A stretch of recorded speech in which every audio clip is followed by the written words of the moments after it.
The meeting of the Planning Commission will now come to order. Please rise and follow Commissioner Ortiz in the Pledge of Allegiance to the flag. Jesus talking. Place your right hand over your heart. Repeat after me. Ready? Begin. I pledge allegiance to the flag of the United States of America and to the republic for which it stands, one nation, under God, indivisible, with liberty and justice for all.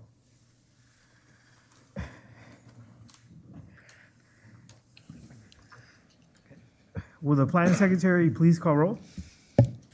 Commissioner Uva, Present. Commissioner Ortiz, Present. Commissioner Montoya, Present. Vice Chair Owens, Present. and Chair Duarte. Present.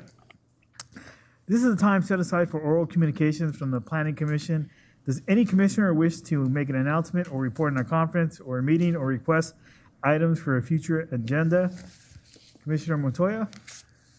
I've got nothing, Mr. Chairman. Commissioner Ortiz? Nothing to report. Thank you, Chair. Commissioner Uva? Nothing to report. Vice Chair Owens? None for me, Mr. Chair. Thank you. And none for me. Okay, moving along. Does the Director of Community Development have any changes to the agenda? No changes to the agenda tonight, Chairman. Does the Director of Community Development have any presentations? Thank you, Chair Duarte. We do have a presentation tonight, and that is on our housing element update. I believe we've mentioned the topic various times over the last 6 to 8 months, and every 8 years, the state requires that cities look at their housing production in terms of zoning and do an overhaul in terms of what's being provided in terms of the ability to build housing units. And it's been a pretty steady exercise over the last few decades.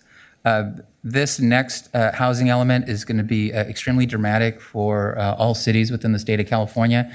And that's a result in the state's push to allow for the creation of more housing and more affordable housing throughout the state.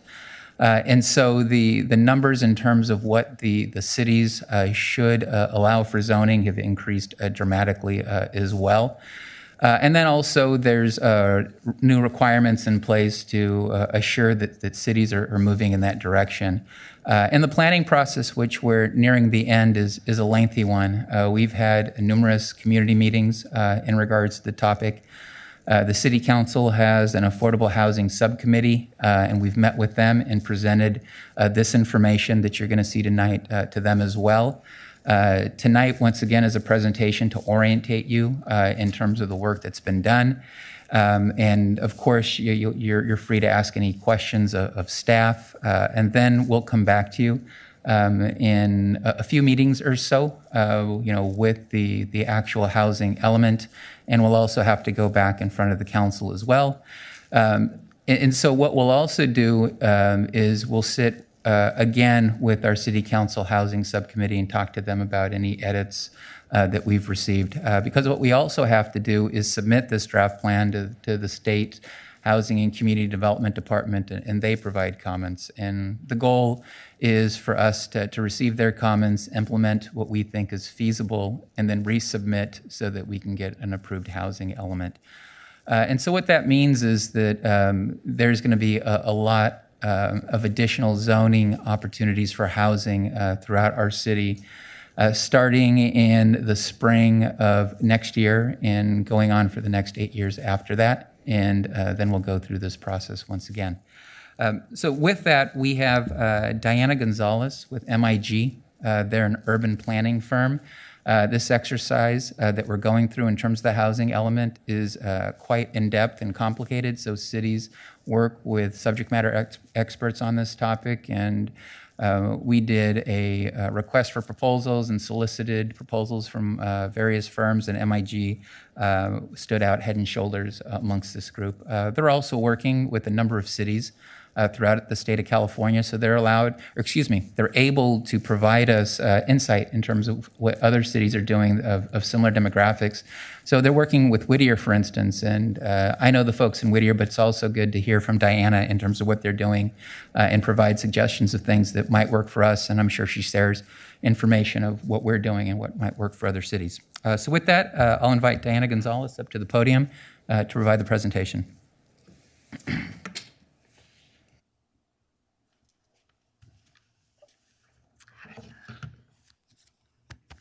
Good evening, Commissioners. Thank you for having me here tonight. As the Community Development Director expressed, the housing element is a complex document. And so for the sake of time, we've chosen a few key parts of the process and the content to review with you. Let me see if I can get this.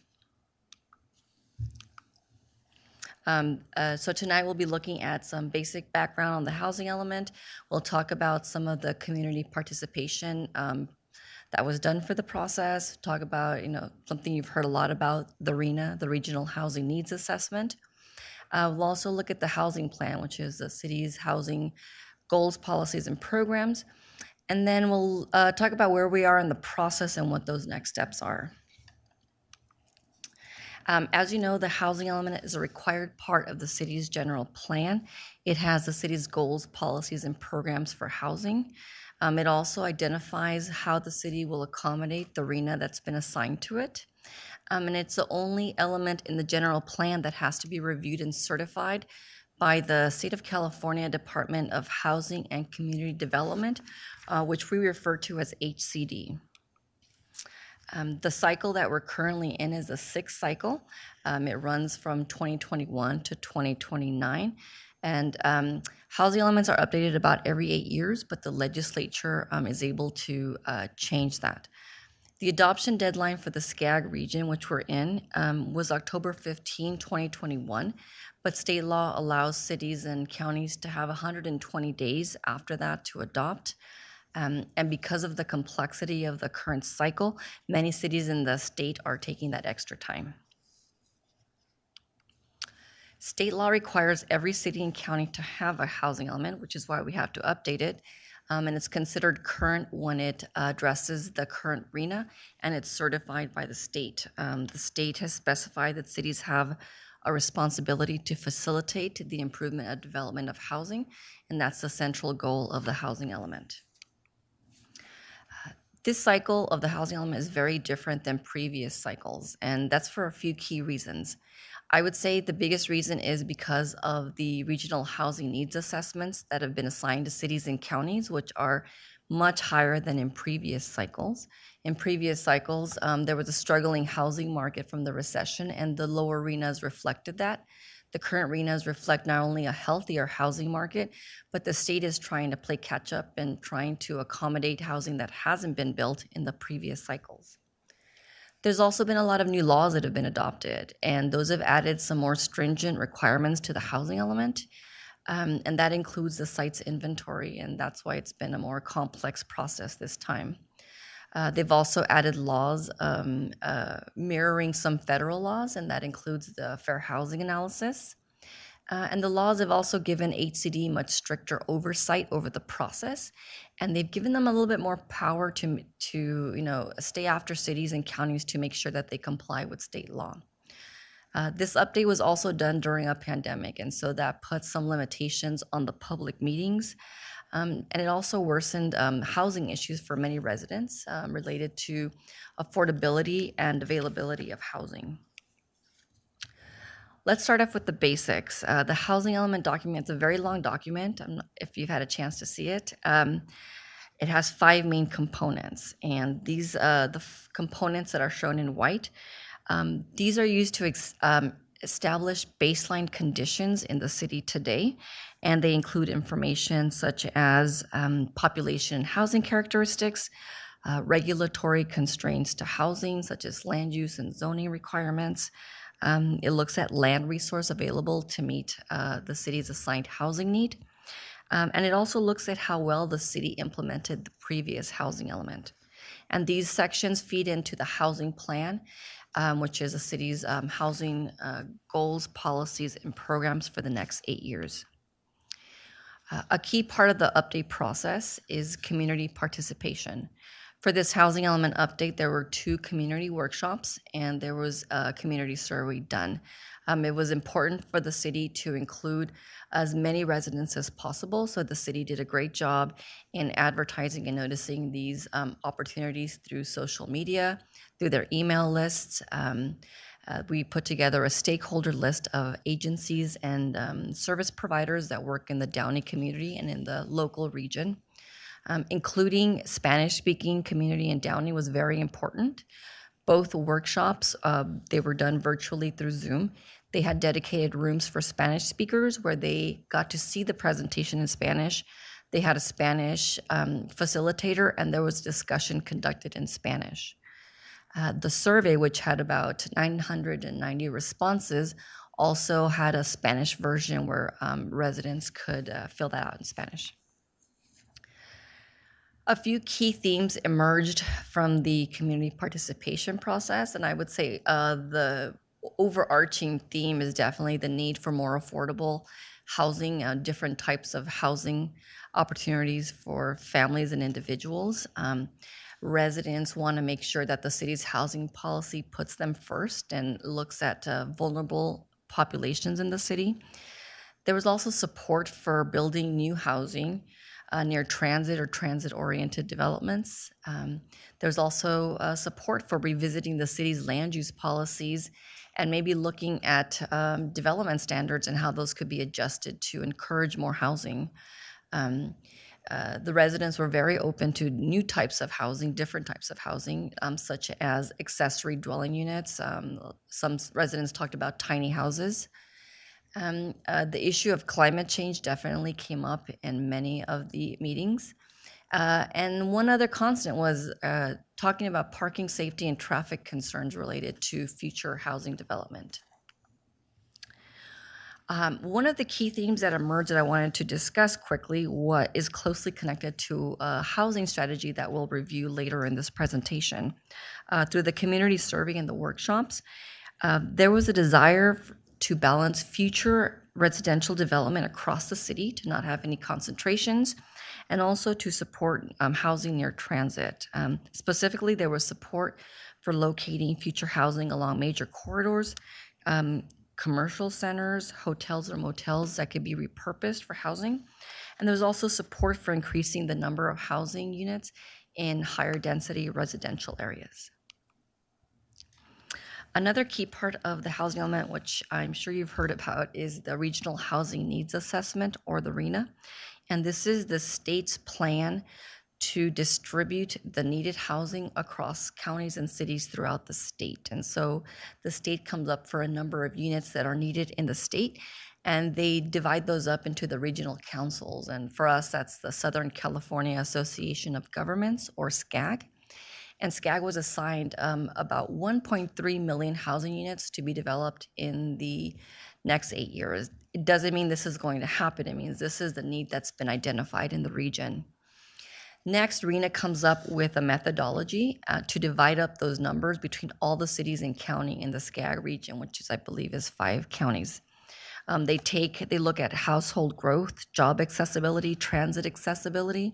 They also look to ensure that certain cities don't get the burden of more units than other cities. And for Downey, for the 6th cycle, it's been assigned 6,525 housing units. And yes, that is a lot of units. To put that into perspective, it's 5 times the previous RHNA. And it's a challenge because in the previous planning period, less than 500 units were built. So the city is not the only one that got a very high RHNA. It's many cities have gotten this. The city did challenge this assignment, but there was no changes made.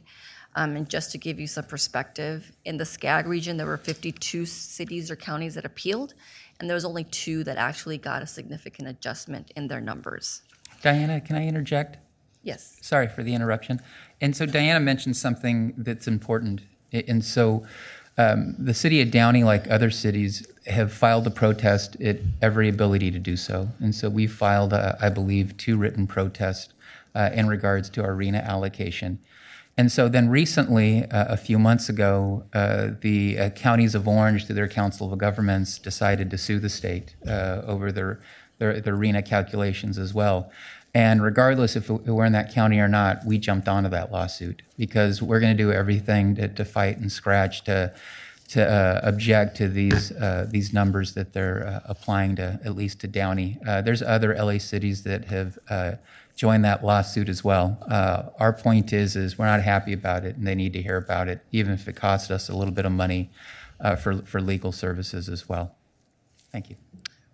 So meeting that arena for Downey is a challenge. It's going to be a challenge for most cities and county in the state.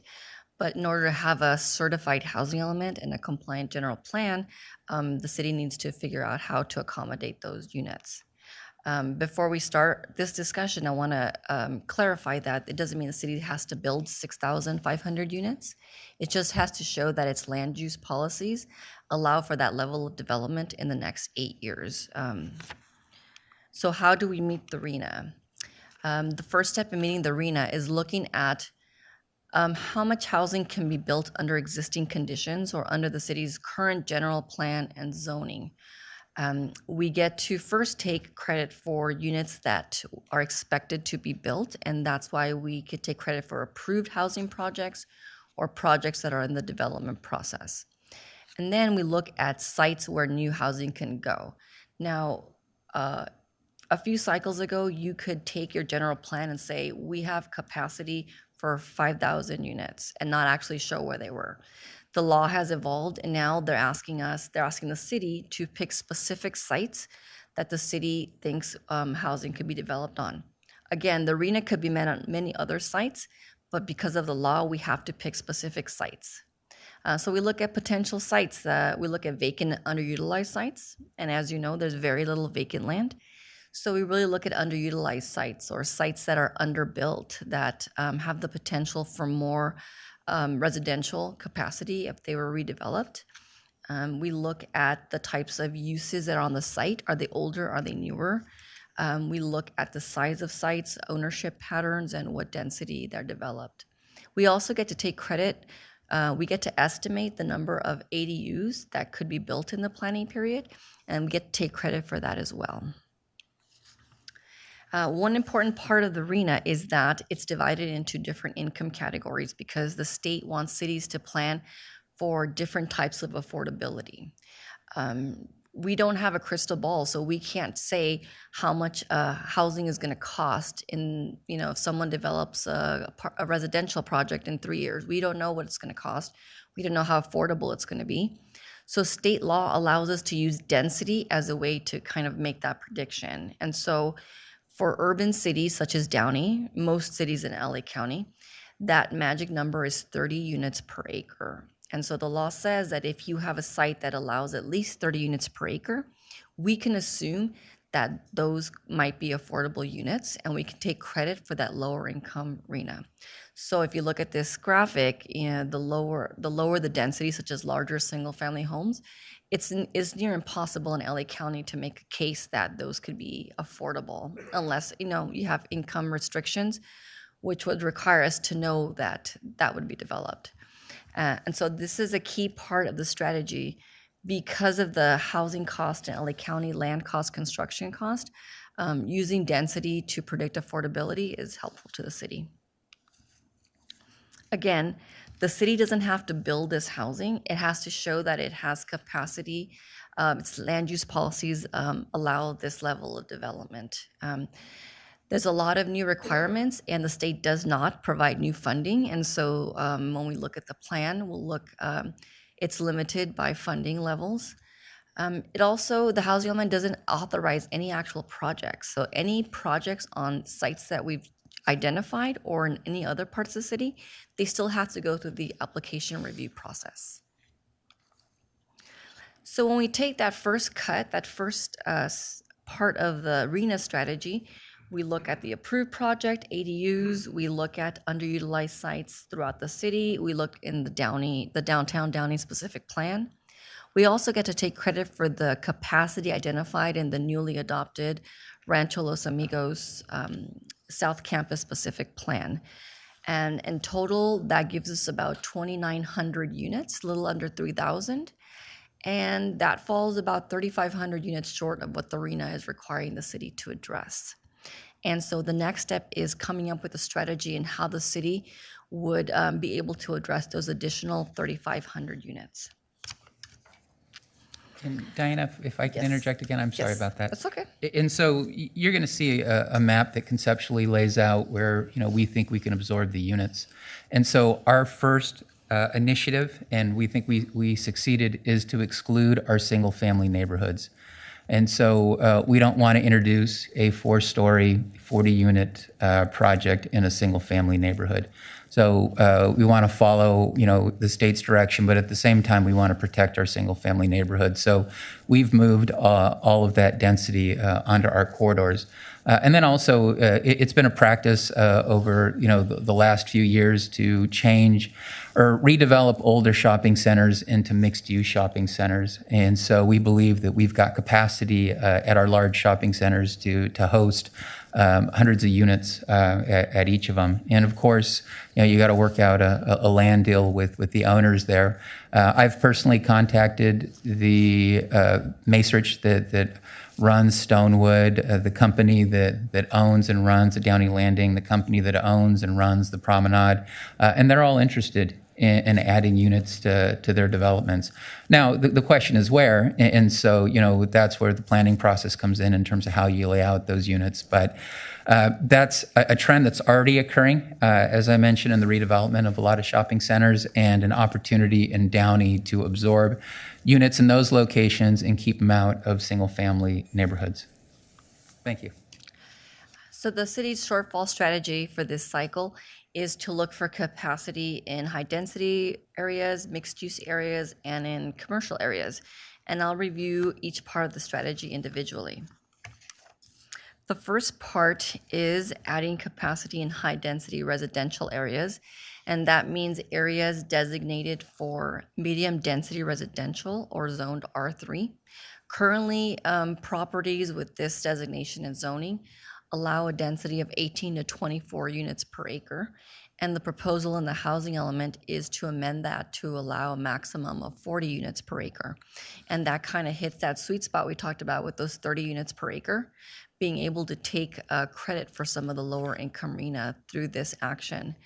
Now, the action would apply to every MDR R3 property in the city, but again, the law requires us to pick specific sites to show that the capacity is there. And so those sites have been chosen based on the types of uses that are on the properties. And this gives property owners the incentive to redevelop, to add additional units. And this goes for sites that might be underdeveloped. And I'll show an example in a bit. And I also want to clarify that current uses are still allowed and they may continue. And so there's no displacement of current uses. Could I interrupt real quick? Back to that last slide. Thanks. I can't read the legend, the colors, what they mean. Could you drill into that a little bit for us? Okay, so if the first part, which is the largest part, is the pink coloring, and that's the residential overlay and the commercial corridors. And those are all the properties that would be affected by a residential overlay. But there's some outlined in black, and those are the specific sites that are chosen for the housing element because we're required to show sites. The brown and the yellow sites are hard to see because they're so small, and those are the high density area properties, the R1 single family properties that maybe, are vacant or not developed with the property. And the light blue are the sites in the downtown Downey specific plan.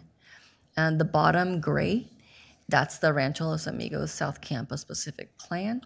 And there's 2 large and 1 small cluster of a dark blue, and that's the Downey Landing, Stonewood Center, and a specific plan that will also have a residential overlay. And when I get to that discussion, I'll have a different map for that. And planning commissioners, if you like, we can send you this presentation as well via email. And, at your leisure, before you go to sleep, you can put it on your nightstand and take a peek at it. And if you have any questions about any of the slides, you can contact us immediately. We can drill down even deeper. It'd be great, I think, to get that. Only in that we need to be totally prepared for this, discussion, which is just around the corner for all of us. I've included an example of a good site. This site is zoned for R3 development, and it's located between two apartment buildings, but it's developed with, I think it's either a duplex or a triplex. So if the property owner decided to redevelop this property or sell it for someone else to redevelop it, they could get a significant number of additional units on the site. And so that's what we talk about underdeveloped. I also want to clarify that because there's a housing shortage, we've excluded most apartment buildings from the site's inventory because, it's hard for us to make a case that these types of apartment buildings, even though they're older, might redevelop. And so we want to just really focus on underutilized or underdeveloped sites. The next part of the strategy is the mixed use areas. And this is actually harder to see because it's in the south part of the city and it's pink, but there's not that many sites in this part. So the general plan for the city has a mixed use designation, which allows residential or mixed use development of up to 24 units per acre. The city never adopted an implementing zone, and so there's no development standards for those types of uses. So the proposal in the housing element is to create a new zone to implement this, but make the density requirement a minimum of 30 units per acre. Because it's mixed use, a property owner could develop their property with 100% commercial or office uses. It could develop a 100% residential project, or it could do a project with a mix of uses. The mixed use designation is generally limited to areas along Lakewood Boulevard, south of Imperial Highway. Again, it's an incentive for property owners to redevelop or sell to redevelop. And again, current uses may continue, nothing's being discontinued. It's just adding an incentive for more development. This last part of the strategy are the commercial areas, and the city is adopting a housing overlay that adds housing opportunities for properties that are designated for commercial use. An overlay means that the base zoning would change. There would just be an overlay over it that gives property owners the opportunity to develop housing. This has been applied to along the corridors on Telegraph Road, Firestone Boulevard, Imperial Highway, Paramount Boulevard, and the eastern end of Florence. Now, adding a residential overlay in these areas is not a drastic change because if you drive these corridors, as you've driven more than I have, you'll see that there are commercial uses interspersed with older, residential uses, apartment buildings. And this just codifies that opportunity to add housing in maybe properties that currently wouldn't be able to add housing. Again, their base zoning would still be in effect, so they could still redevelop with commercial uses, office uses. They could do 100% residential, or they could do a mix of uses. The overlay is also added to 3 commercial areas, the Downey Landing, Stonewood Center, and the Florence I-5 specific plan. For the Stonewood Center and the Downey Landing, we have to estimate what we think a realistic capacity in these areas are. And so we've actually taken a conservative approach because we don't know what a fully developed site could look like. And so the assumption in the housing element is that there wouldn't be demolition of any existing structures. They would be able to add housing to the property. The owners of Stonewood, they could demolish the whole property and start from scratch, but that's not what's assumed in the housing element. So we're assuming that they have opportunities on their property to add housing, maybe behind it, maybe in front of it. But again, that owner has flexibility to add housing as it sees fit. Some of these changes, especially a lot of residents, they showed a lot of support for because they know that there's a housing shortage and they want to see more housing. And this gives them access to transit. And so it does have community support. Now, based on that shortfall strategy, we looked at the R3 sites, the mixed use sites along the corridors, the 3 commercial centers. And based on a realistic capacity, that doesn't mean maximum capacity. We estimate a little, we were pretty conservative. There's a capacity on the identified sites for about 4,400 units, which covers the remaining RENA. And it gives it's hard to see on the slide, but it gives a small surplus of about 800, a little less than 900 units. And that little extra is important because we have to assume that some of these sites we've chosen will not redevelop, or will redevelop with non-housing uses such as stores. And so we want that extra kind of insurance, so to make sure that we could still meet the RENA if we lose a few of the sites. Again, let me just go back one more time. Again, state law requires us to pick sites, and we don't have a crystal ball to figure out where it's going to go. And so we've made our best effort to pick those sites based on a methodology, and that's included in the housing element. And so there'll always be controversy because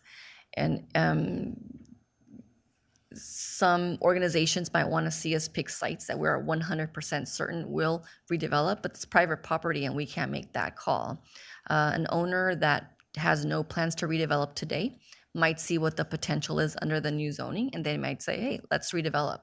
Or they might see what their neighbor does and say, oh, I could do that. And so again, the site's inventory is a good faith effort by the city to address housing law and to show that once these land use policy changes are made, there would be capacity to address the RENA. A next key part of the housing element is actually the last part, which is the plan, and that lays out the city's goals, policies, and programs for housing for the next 8 years. And before we start, I want to say again that this is not a pie-in-the-sky plan. It's limited by realistic funding levels, staffing levels, and what the city can realistically do. It's also limited by jurisdictions because there are some housing issues that are regional in nature, and there's only so much the city can do. One big example is the regional homeless issue. The city of Downey does not have the funding or the capacity to solve that problem for everyone. And so it does what it can with what it has, and that's what this plan reflects. And as I go through the different categories, I'll talk about some key programs. The first topic that's required to be addressed is adequate sites to meet the needs of residents. And these are programs to establish how the city will meet the RENA, which we just reviewed. And that includes programs that look at the rezoning that's proposed, talks about the land use changes that will occur, and other actions the city can take to provide housing opportunities through new types of housing like accessory dwelling units. There's also a program for the city to look into potentially adopting an inclusionary housing ordinance, which is something the city is already working on. The next category is assisting in the development of housing to meet lower income and special needs households. And when we talk about special needs, we talk about senior housing, senior households, disabled households, large households, persons experiencing homelessness. And some notable programs address, for example, giving priority to development projects that include a special needs or lower income component. Looking what type of regulatory incentives or concessions could be offered to projects that provide the type of housing the city needs. And also supporting first-time home buyer and rental assistance programs. They don't necessarily have to be city programs. I think these are county programs, but they're still a resource for the Downey community. The next section of the housing plan has to address constraints to housing development. And when we talk about governmental constraints, we talk about land use policies, zoning, development standards. And some notable programs are included. Encourage, for example, lot consolidation of smaller parcels to accommodate larger projects. They address the new laws that address how cities can regulate supportive housing and different types of emergency shelters. And also reviewing the development standards periodically to make sure as the market conditions change that those standards facilitate and do not constrain housing. I skipped one. The fourth section talks about conserving and improving existing housing in the city and includes code enforcement and the city's housing rebate and grant program. Now, those are existing city programs, but the program in this plan identifies actions the city will do to make sure that these continue to be resources for supporting housing preservation and neighborhood quality. This is a new section of the housing element plan because new laws have been passed, and it's called Affirmatively Furthering Fair Housing. In the past, fair housing really focused on housing discrimination and equal access to housing. And the new laws really go beyond that and instead work towards equal opportunities, which means addressing disparities in access to quality education, employment, transportation, and environmentally healthy neighborhoods. Examples of actions in this element include ensuring that there are procedures in place so that all residents, including those with limited English skills or the disabled, have equal access to city services and programs. When land use policy is changed, to make sure that the city looks at how those policies affect housing opportunities in the cities, and if there are any detrimental effects, that they're not always concentrated in the same areas. There's also a program to really prioritize community engagement during controversial development projects to make sure that all the residents have an opportunity to be heard on these matters. That's a quick summary of the housing element plan. And again, this is just a baseline of what the city can do in 8 years. It's definitely able to go above and beyond this if you find the need and the funding for this. There'll always be something more that could be added, but we've tried to really focus on what's realistic given the funding, the staffing that's available, and what could really be done in 8 years. So the housing element process has included several phases and started with the community outreach portion, the site selection, which was a complicated task, which took longer. And based on that, we created a draft housing element. And that draft housing element was sent to the state in September, and they had a chance to review it. They get a 60-day review. And then in November, they issued a letter of findings, and it's a list of questions and clarifications and comments on the element that they would like the city to address. Throughout the process, there's always been an opportunity for the public to have a say and to provide their comments. The finding letter that HCD sent to the city, in general, asked for more information and more robust analysis in some parts of the housing element.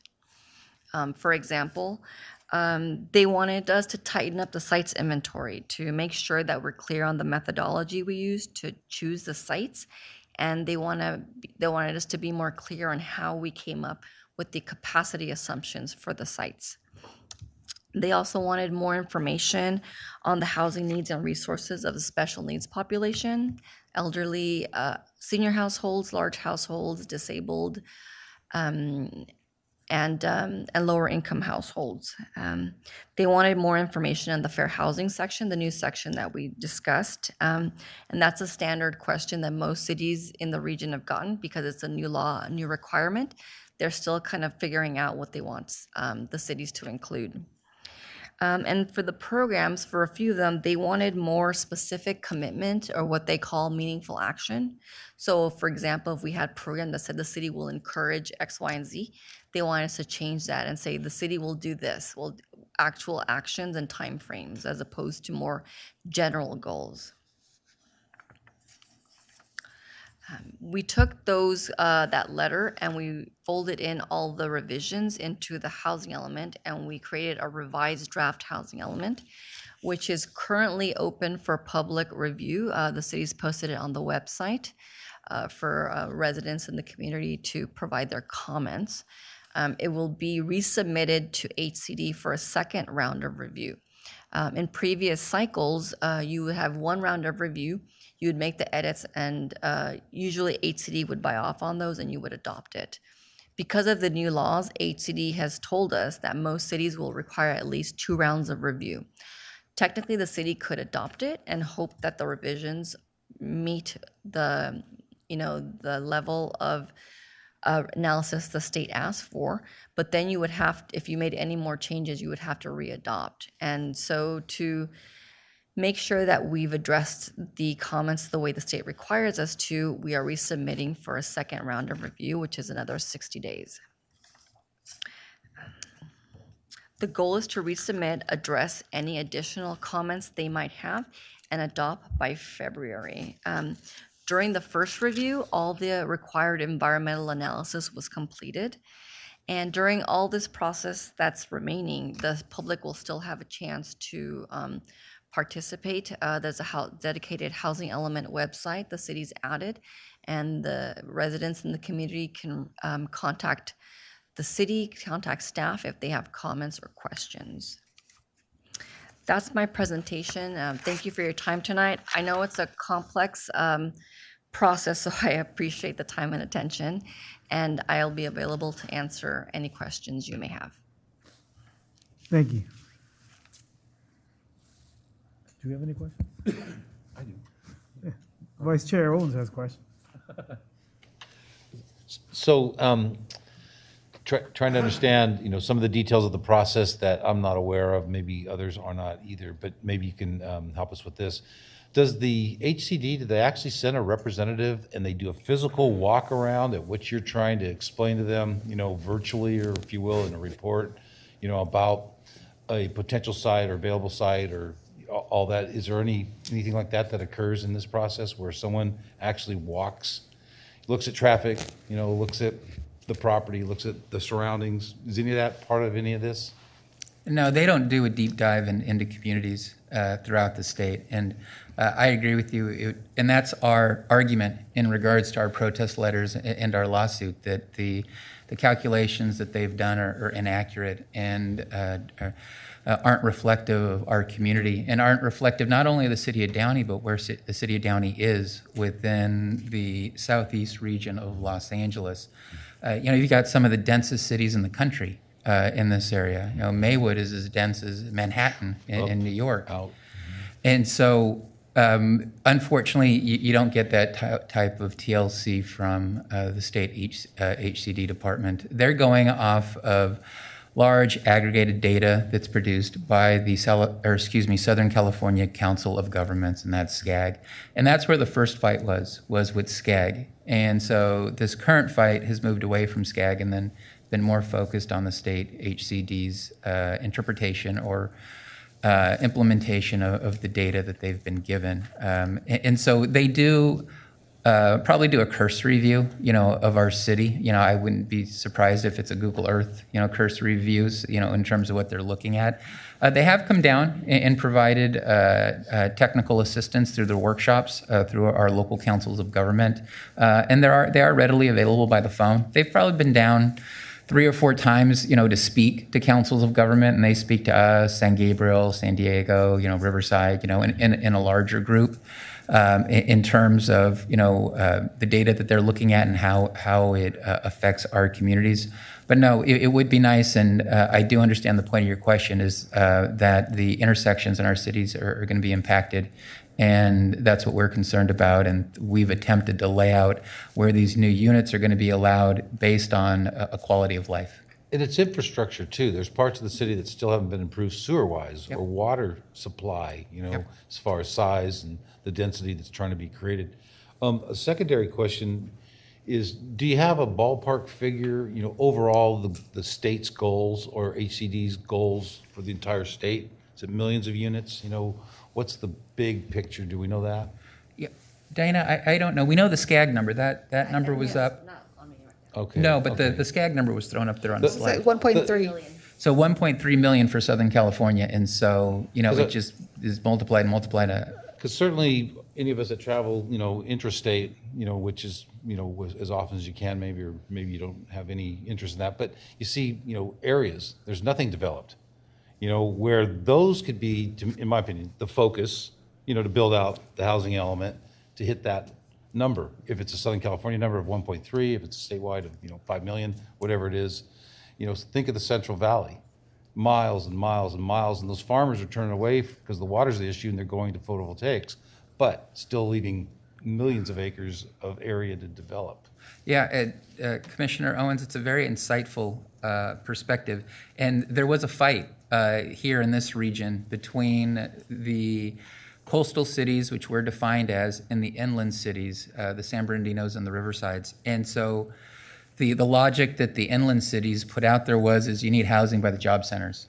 And, we aren't the job centers. And so that's why these cities and these areas, from Downey to Tustin, to San Clemente, took a larger quantity of units to be built because you've got more easy access to jobs. But you're exactly right. You drive down the 91, and pretty soon you get to a lot of open areas where you can build hundreds of units. And that was the argument that was made, and that was a protest as a result of that as well, just kind of looking at it logically. But once again, that fight was had, and the cities in this area just weren't successful.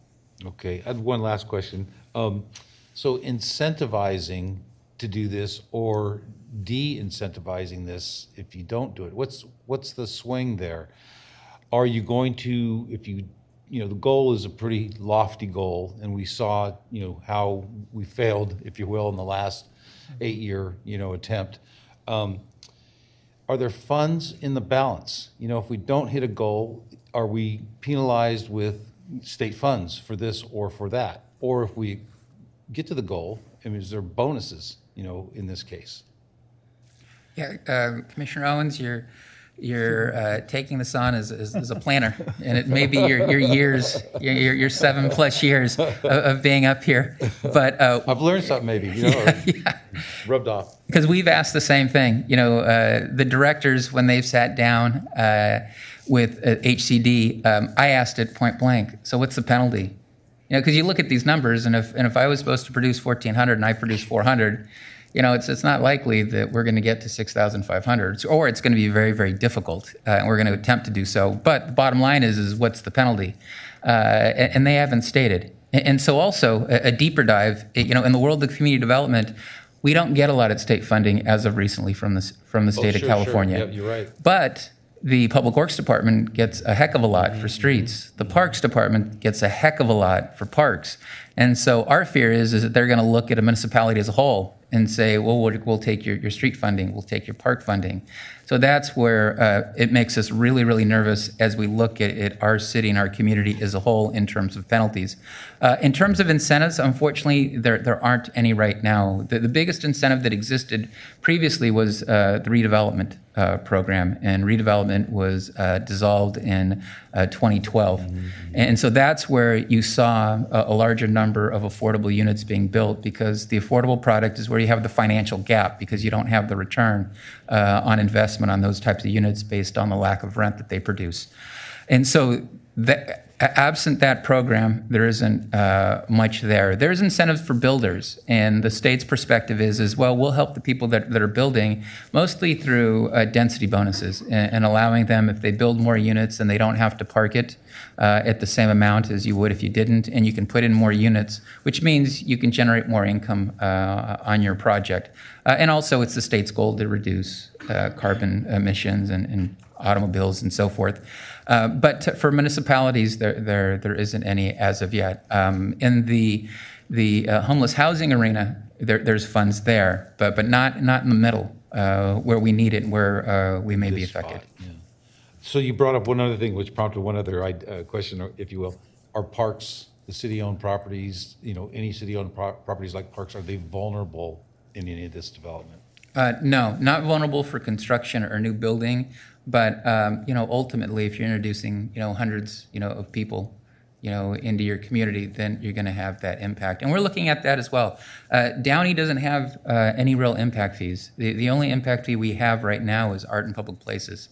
But as we mentioned, the newer communities in the Inland Empire, they've got a tremendous amount of impact fees, and it's It's that way on purpose because we want to be a business and building friendly community. But as you made reference to earlier, Commissioner, you're introducing a ton of strain on your existing infrastructure, and you're going to have to find a way to pay for that. So I'm not going to be surprised if a lot of cities in this area are going to do a reassessment of their impact fees. And the same thing with schools. You know, the other impact fee that's large in our city is the school fee. You know, the school charges you X amount for every unit, you know, so that they can support their infrastructure as well. And that's not a city impact fee, that's a school fee, but that's another fee somebody pays that builds. But once again, cities are going to take a deep dive and start to look at, well, hey, what is it that's really going to be affected? And it's the obvious things.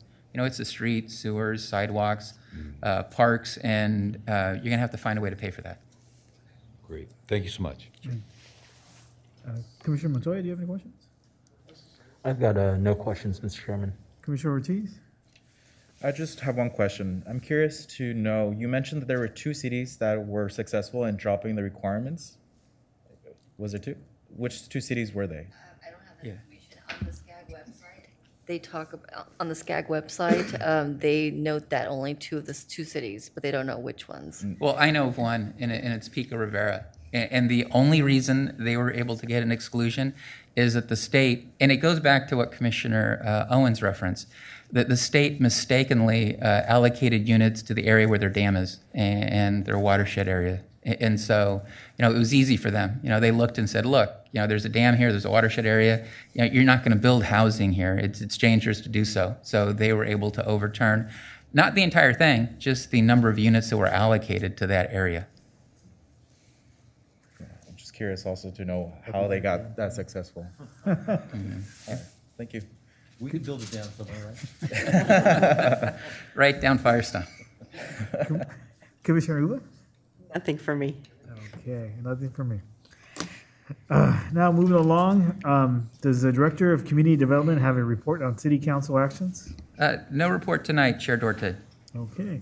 Now is the time set aside for the public hearing. The public hearing for the site plan review application, PLN-21-00111, is now open.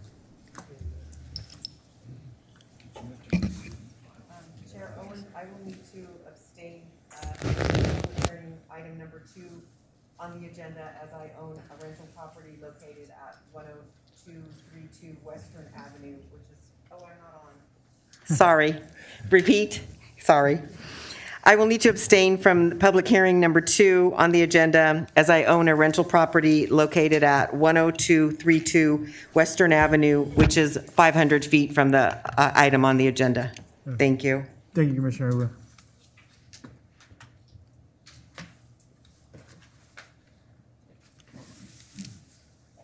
Okay, does the Planning Secretary have proof of publication? Yes, we do. Will the Director of Community Development introduce staff making the presentation? Thank you, Chair Duarte. Tonight we have our Assistant Planner, Giselle Enriquez, to make the presentation.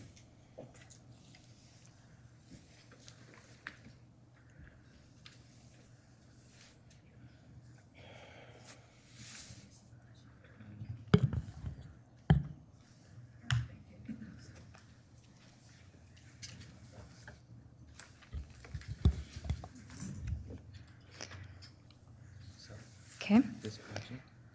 Good evening, members of the Planning Commission. The item before you today is PLN 21-00111.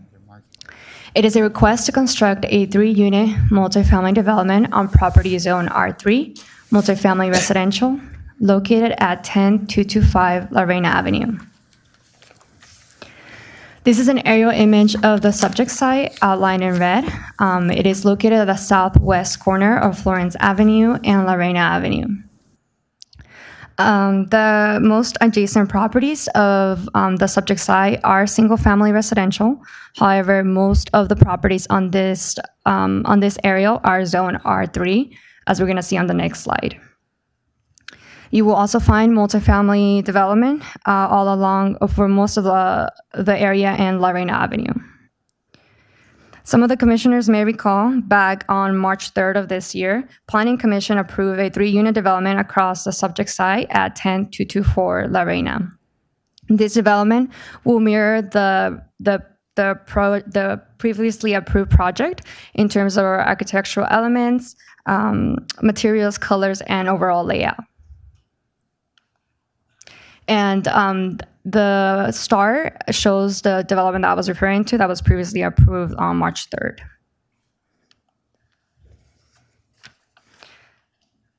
This is the zoning for the subject site. As I mentioned, most of the surrounding properties surrounding the subject site are zone R3.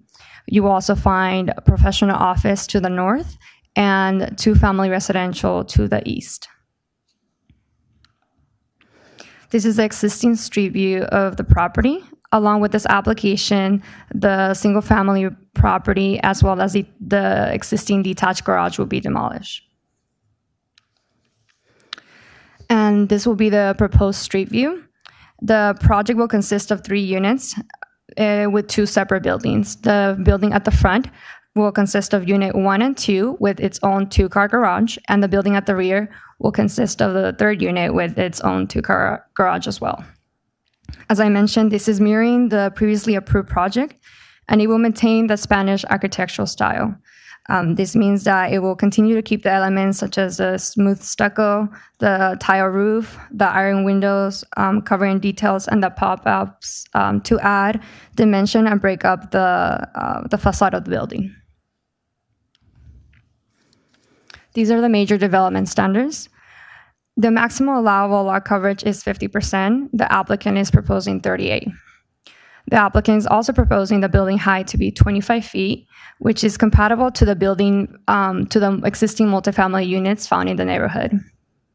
The proposed development meets all setbacks as well as the parking requirements. As I mentioned, there will be 3 units. Each unit will have its own 2-car garage, so that's a total of 6, and 2 guest parking will also be provided. And the development will also exceed the required minimum open space, which will range from 224 square feet to 870 square feet. Here's the proposed site plan. As I previously mentioned, you will find the unit 1 and 2 at the front of the site. And between unit 2 and 3, you will find the 2 guest parking. There will also be landscape all throughout the site. And pavers will also be incorporated in the driveway to break up the appearance of the overall driveway. Here's a landscape proposed for the site. The landscape is compatible with the Spanish architectural style, and it's all drought tolerant. The project was presented to the Development Review Committee, and no department expressed concerns or opposition and have issued standard conditions. However, the fire department is requiring the site to install a fire hydrant, and Public Works is also requiring the construction of a 4-foot wide concrete sidewalk along the property frontage to facilitate the path of travel. Staff believes all findings can be made in a positive manner. This concludes my presentation. I'm available to answer any questions. Thank you very much. Commissioner Ortiz, do you have any questions? No questions. Commissioner Montoya? No questions, Mr. Chairman. Vice Chair Owens? I do have one. Thank you, Mr. Enriquez, for your presentation. So in the architectural or the pictorial rendition here, that grass area, is that 12 feet? You're referring to? The grass area on the bottom right, is it from the concrete driveway? Is it to the property line? Is that 12 feet of grass? That grass area is the adjacent property. There is existing building, but it's just shown just to emphasize the proposed project. Yeah. Gotcha. Grass is taking place of the existing property. Correct. Okay. So there is no grass parkway.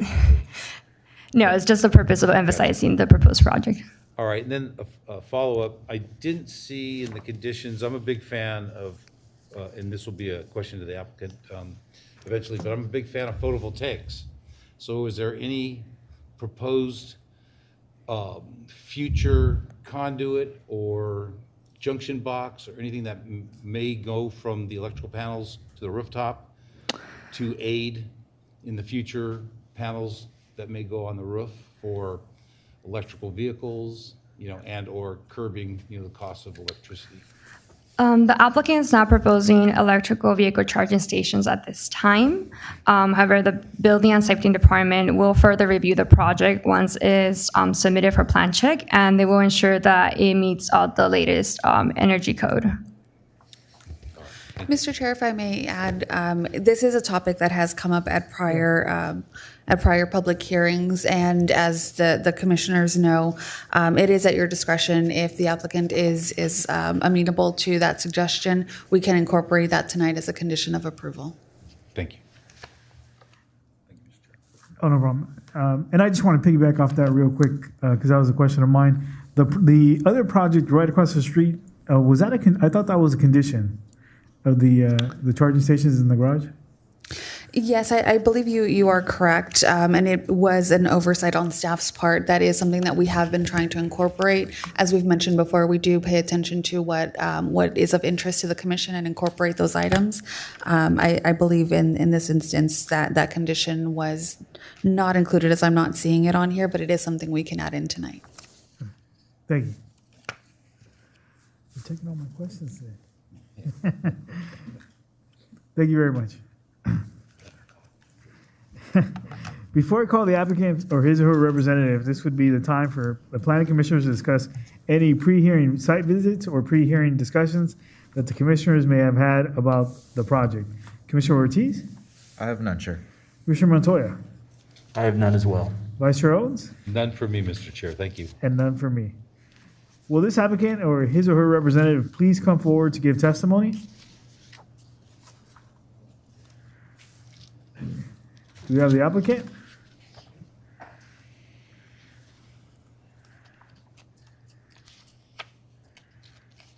State your name, address, and tell us about the project. I'm not the applicant. I'm the engineer working on the project. The applicant isn't here at the moment, or he didn't show up. The applicant's not here at the moment. The applicant is not here now. Is he coming, or We were, informed that he would be here, but he's not. he will be here, but he's not here? There's a person representing the architect, and again, I'm representing the engineer working on the project. So commissioners, it's up to you. You have options of proceeding without the applicant. You have the option of moving this. We ask for direction from the city manager in terms of where it's at on the agenda to give him time to arrive, or we may have the opportunity to continue this to the next meeting. Is this the same applicant from the project across the street, correct? Yes. That's correct. It's the same applicant. Okay. Does the commissioner, you guys, I think we let's should have a wait. discussion. It's open, discussion's open on what we want to do. So we can add the So condition. for instance, you couldn't respond to our conversation about photovoltaics. You might or might not be able to, No, I put the wouldn't. applicant, on the hook for that. Yeah. Got it. Okay. Or the charging station.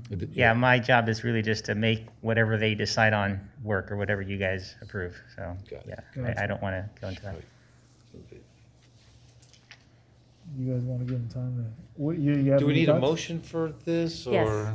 Okay. I would Yes. motion that we wait till the applicant is able to appear, Okay. only because for me and for the city's interest, I think the photovoltaics and charging station are very important. That's fair. Well, To if my we're- recollection- If we're gonna continue the public hearing, I'd like to at least get from staff the permit streamlining deadline, where we're at there. That might, Yeah, I know, our precedent has been in the past to always have the applicant. yes. So that's something that we've always stuck to. We would still be within the Permit Okay. Streamlining Act Okay, if we so- continued. So what you could do is you could keep the public hearing open at this point, keep it open the way it is, and make a motion to continue the item to the next regular. January meeting. 5th. January 5th? January 5th. January And then- 5th, or, maybe move this a little later on, if the applicant's going to come, or? I don't think he's going to be here. He was supposed to be here with us, but yeah, I don't know what happened. Oh, Yeah, it's okay. already an hour, Sorry, an hour. okay. Yeah, I don't know. hour past when we started, so. Sure, so like that. So, I could make that motion. Yeah. Let's move it to January. January- Leave the. January 5th? Yeah, leave the hearing open. move to January 5, have the applicant appear if he's available, and probably, maybe that's enough time to get him, him or her scheduled, available to make that next meeting. Okay, we have a motion. Do we have a second? I'll second that motion. Okay.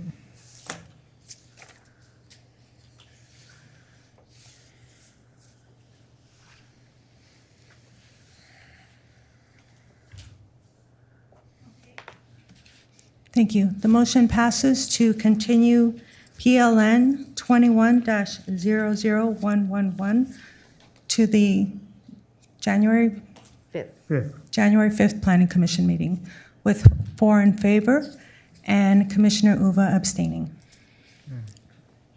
Okay, thank you very much. So this item we move to January 5th. No problem.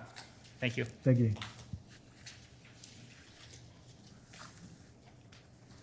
That's weird. So we can get Ms. Uva back.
Okay, moving forward. Now is the time set aside for the public hearing. The public hearing for conditional use permit application PLN-19-00172 is now open. Does the planning secretary have proof of publication? Yes, we do. Chair, if I may, on the advice of city attorney and out of abundance of caution, I will be abstaining from item number 3 as the applicant is relative of mine. Okay, thank you. Mr. Ortiz?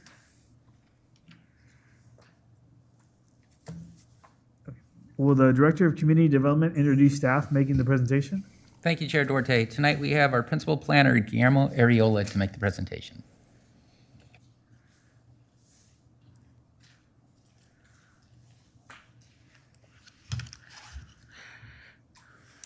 Good evening, Mr. Chairman, Planning Commissioners. Let me just get through this. Before you is a conditional use permit application for El Pescador Restaurant located at 12002 Lakewood Boulevard in the Downey Landing specific plan. The applicant is proposing to add live entertainment to the existing full-service restaurant, which has an existing Type 47 ABC license, which is an on-sale general, which authorizes the sale of beer, wine, and distilled spirits for consumption on the premises. The current hours of operation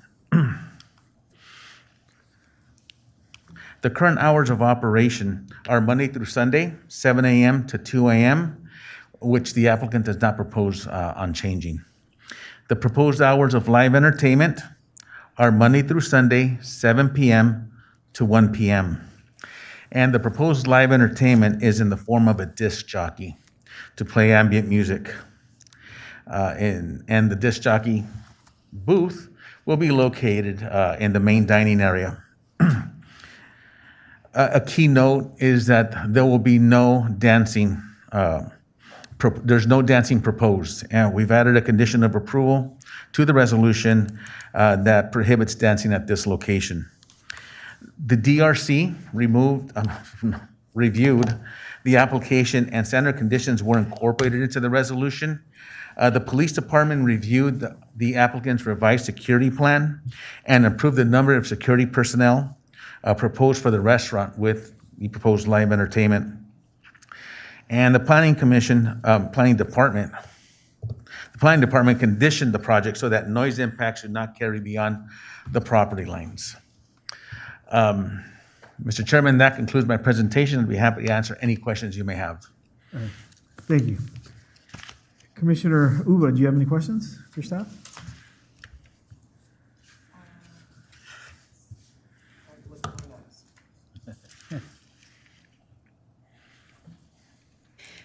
Yes. The multifamily residences are located across Lakewood Boulevard, 105 feet from the subject site. Refresh my memory as to what's there.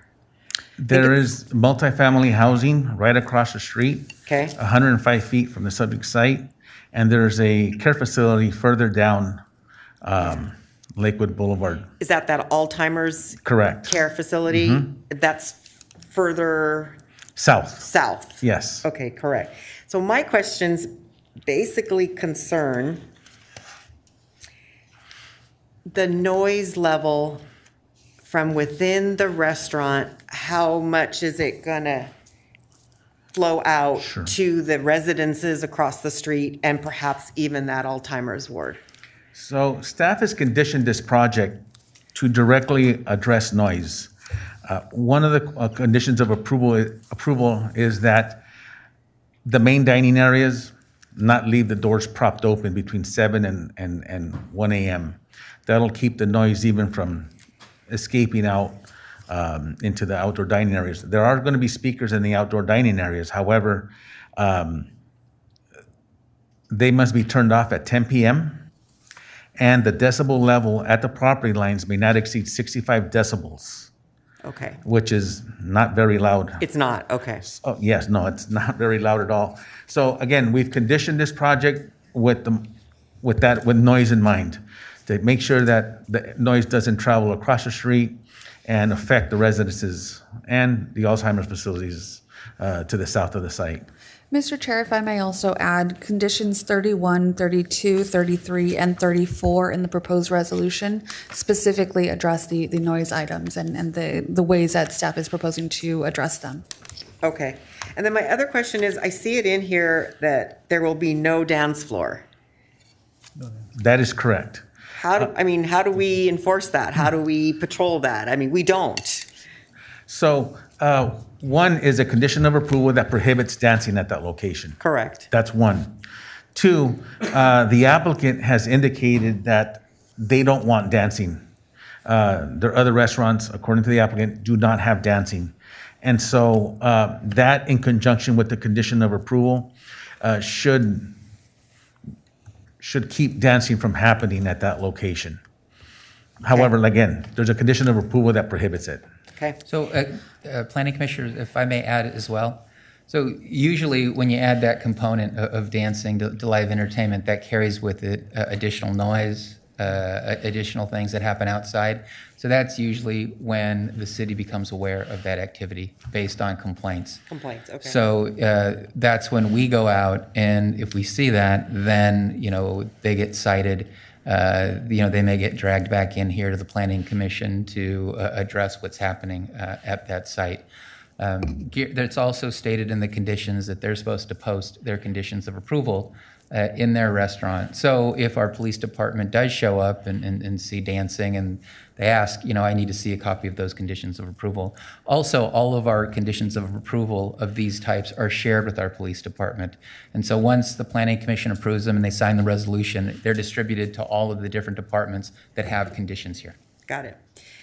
Okay, my last question, I promise, is the hours. Monday through Thursday, and maybe Thursday is a busy night, I'm not sure, but let's just say Monday through Wednesday, does it really have to go on till 1 a.m? I don't know, I'm just throwing it out there.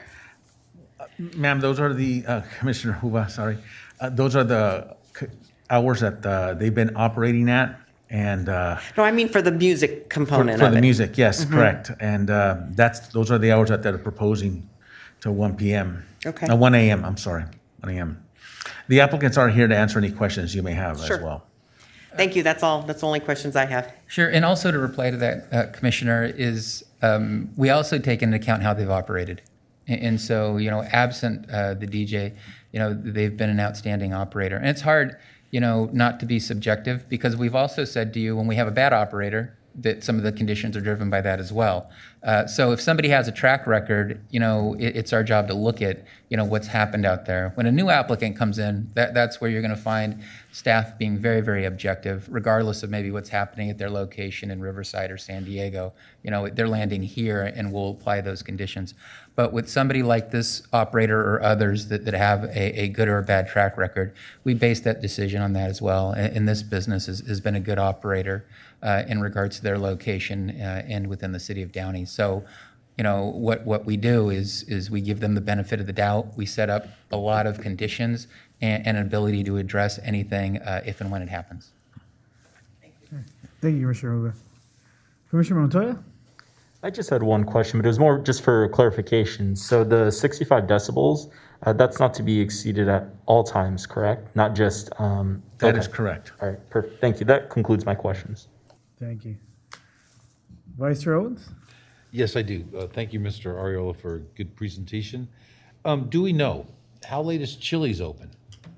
Or the Italian restaurant? I do not have that information, I'm sorry. Okay. Because I'm wondering if they come to the counter next and try, to apply for same.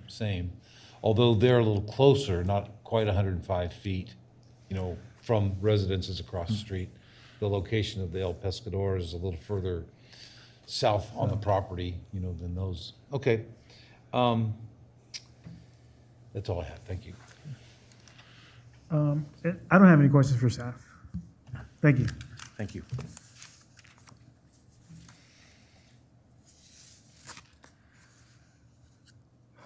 Okay.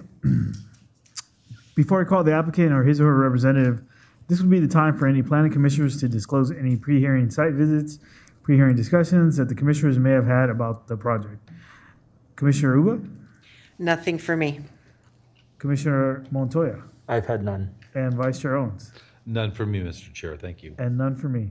Will the applicant and his or her representative please come forward and give testimony? State your name, address, and tell us a little bit about the project. Great, thank you very much. Good evening. My name is Luis Niebla. I'm the regional for El Pescador Restaurants. Address is 211 North Citrus, Covina 91723. And as Mr. Ariola indicated, basically what we're looking at is we're not bringing in a DJ as a with speakers and everything that you're thinking. We're using our house system, so it's not going to be any louder than it has been already. We do have it all channeled off, so the patio does get turned off.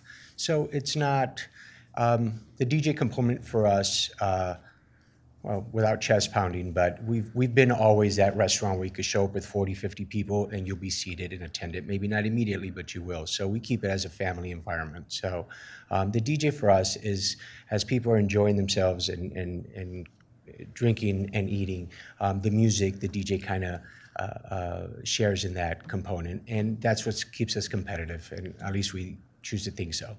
So yeah, so the DJ is just to kind of read the crowd, if you will. And I'm here to answer any questions you may have. Thank you. Commissioner Montoya, do you have any questions for the applicant? Just one question, because I noticed the security guard aspect. Will they also just kind of keep a lookout to ensure that there is no dancing or anything in the restaurant, or what is their purpose, if you don't mind? I'm sorry, you mumbled at the very end. I'm sorry. The security guard component. Will they be kind of on watch to ensure that there is no dancing, or what will be their kind of main focus or responsibility? Okay, so the security is check ID, first of all. Okay. We have posted signs, no dancing, and we have no dancing area. I mean, someone does get up on occasion and kind of dances around the table, and we don't stop them immediately, but that's not the dancing we're referring to. The security guards, it's to keep basically our staff and our patrons safe. There's people that come unruly, sometimes a little intoxicated from different events and try to come in. So it's not security where they're kind of in riot gear. It's guys with suits and IDs, and we check ID and just kind of a presence. And what we found without the restaurants is if you show a presence of, these are our rules, most people abide to them. If we show that there isn't any, then consumers try to take advantage, or the people that we don't want in the restaurant kind of take advantage of it. So our security staff is kind of an extension of our management. Just make sure that people aren't ruly, they get out of control a little bit. Management usually approaches the table and asks them to leave, or they're cut off. All of our employees within 90 days of employment have to take the LEAD certification, or they're taken off of schedule. So our security is a little different. I would like to say they're part of our management team more than a security guard. Gotcha. Okay. Thank you. No further questions, Mr. Chairman. All right, thank you. Commissioner Uba? No, you kind of answered my question about the music, and it seems now it's more like background kind of mood setting kind of environment. So it's not going to really get people all, wanting to get up and shake their booty or whatever the case may be. Right. Got it. Yeah. That's it. Thank you. Yeah. Conga line. Yeah. Vice Chair Holmes? Yes, thank you. I'm just curious, and this isn't to tell on anything or anybody or yourselves, the impression left. So you have a clientele. I'm part of that clientele. I come to that restaurant.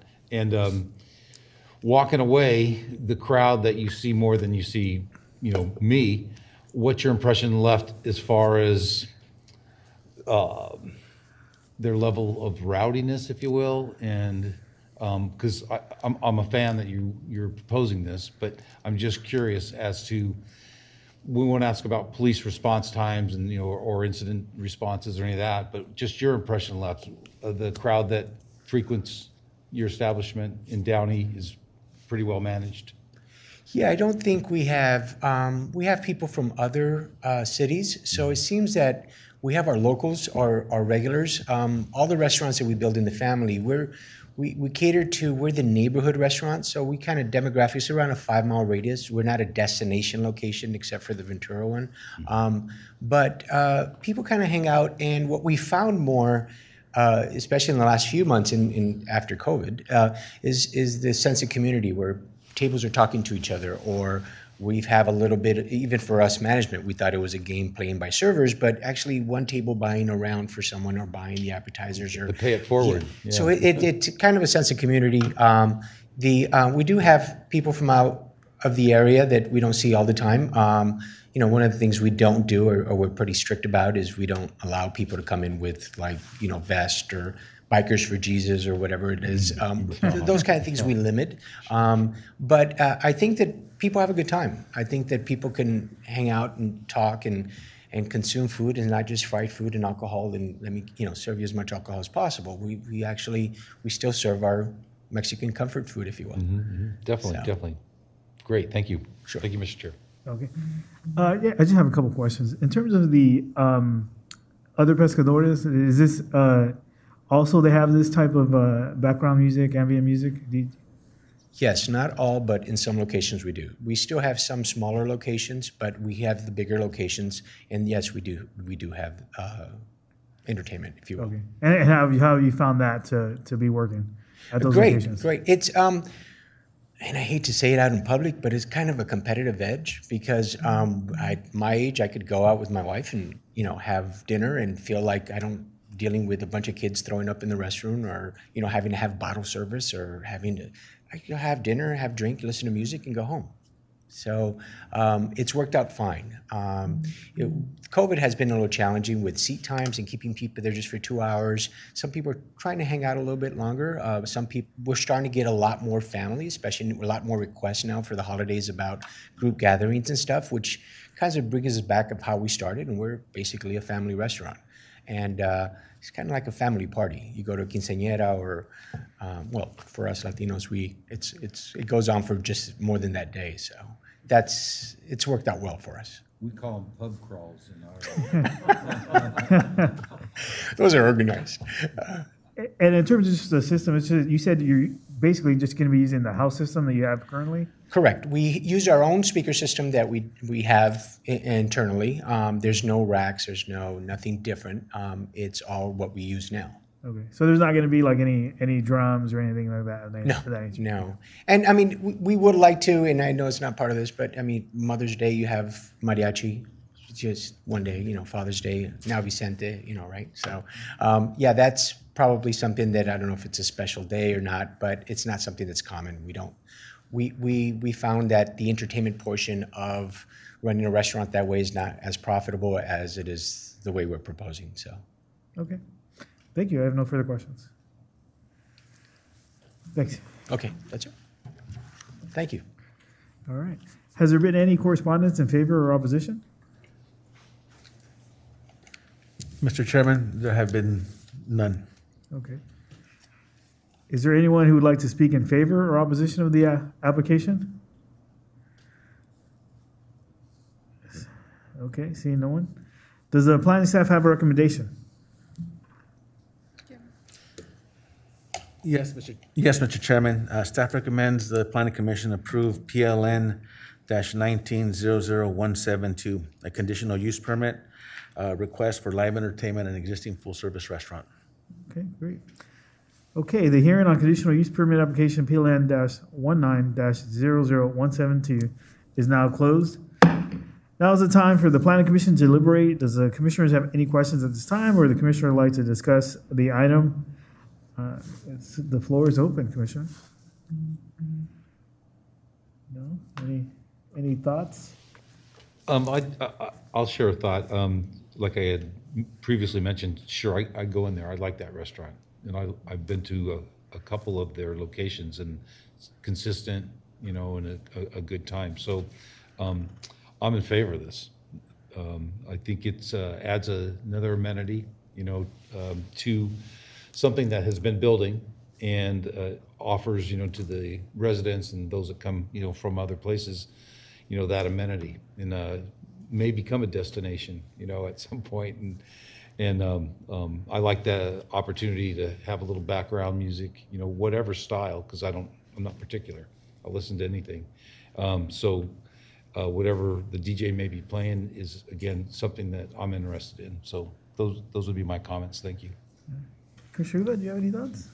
I just have, the utmost respect for you. You've created a beautiful restaurant, taking it from, the old Elephant Bar to what it is now. I'm also a patron there. I've come there for lunch and for dinner. So I commend you on what you've done to the building, the location, and all the improvements. And I'm in favor of this as well. Okay. Yeah, I'm in favor of this also. When I look at, CUPs for entertainment, I think the big item there is, dancing. Dancing is the one that causes a little more noise, a little more ruckus. So, this year, that's something that, this CUP is not asking for dancing. So, I feel a lot more comfortable with that.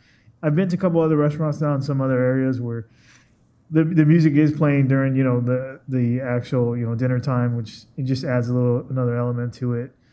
So, yeah, just to, I thought we were going to get Mr. Schindler to always tell us about when Miss Uva brought up, in terms of the dancing, how we monitor that. We do like to,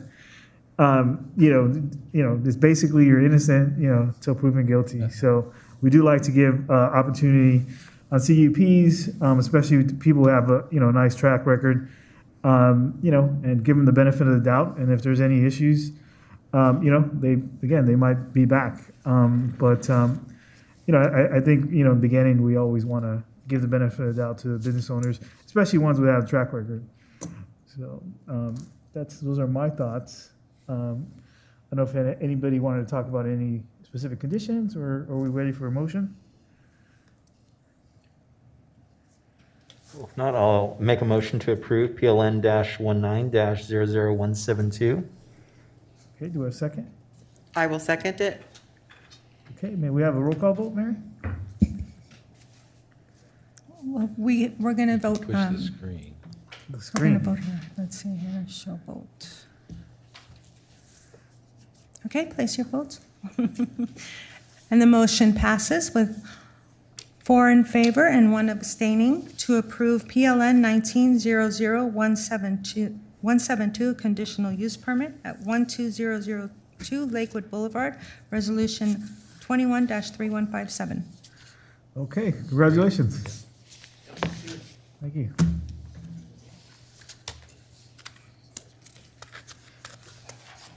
Moving along. Thank you. You All right, as Merry well. Christmas.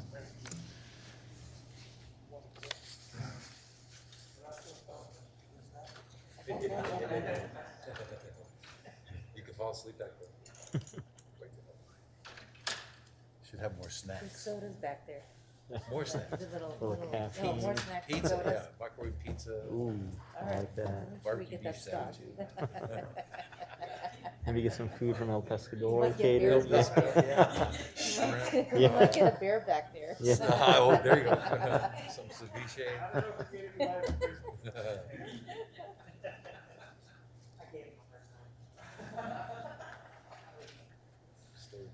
Okay, moving along to the non-agenda public comment. This portion provides an opportunity for the public to address the planning commission on items within the jurisdiction of the planning commission and not listed on the agenda. It is requested but not required that you state your name, address, and subject matter upon which you wish to speak. Please limit your comments to no more than 3 minutes pursuant to the Brown Act. No discussion or action other than a brief response, referral to the city manager, city council, city staff, or schedule for a subsequent agenda shall be taken by the planning commission on any issue brought forth under this section. Seeing no one. Now moving on to the consent calendar. There are 2 items listed on the consent calendar today. There's the September 15 minutes and December 1st. Items section will be acted on in one motion unless the commissioner requests a separate action. Anyone wishing to discuss a consent calendar item shall be recognized by the chairman. State your name, address, and agenda item. Commissioner, I need to abstain from December 1st meeting as I was not in attendance. Okay. And I'm going to have to abstain from the September 15 minutes because I was not in attendance. So we'll have to probably take 2. Did you watch it? So yeah, I think we'll have to do it separately. Then you're good. Then you're fine. Do we have a motion to approve the September 15 minutes? So moved. Oh, I'm sorry. I was gonna say, you can approve them both in one motion with Okay. the abstentions noted. Okay, great. Yeah, we'll do that Okay, then. is that So- easier? Yes. Go ahead. So we have a motion to approve both minutes. So moved. Okay. We have a second. I'll second. Okay. We have a vote.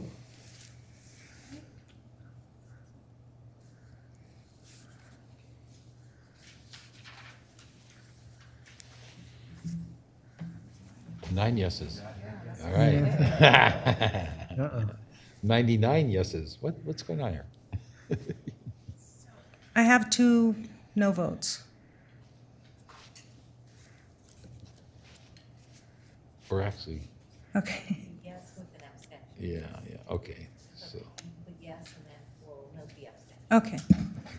Okay, so the motion passes to approve the consent calendar with Commissioner Owens and Commissioner Ortiz abstaining from the September 15th minutes and Commissioner Montoya abstaining from the December 1st, 2021 minutes. No, Commissioner Ortiz watched the minutes, so he's able to vote on them. Yes, it's only Owens Commissioner and- Owens, Vice Chair Owens on September 15th, and Commissioner Montoya on December 1st. That's right. That's right. Would you like me to repeat it or? No. or- Okay, thank you. The motion passes with those abstentions noted. That's it. Okay, great. Moving right along. Do we have any new business, or does the Commissioner have any business to discuss? Commissioner Ortiz? I do have one. If staff can do me, at least me a favor, when there's presentations, if they can send me the slides ahead of time, I would appreciate it just to have a little preview of what I'm getting myself in, or to educate myself just a little bit, and then it will help me out. Thank you. Thank you. Commissioner Uva? Nothing for me? Commissioner Montoya? Yes, just one thing. I just wanted to wish everyone happy holidays. Those here and those listening on the interweb. So thank you. Vice Chair Owens. I would echo those same comments, and then I'm curious if I could ask this question.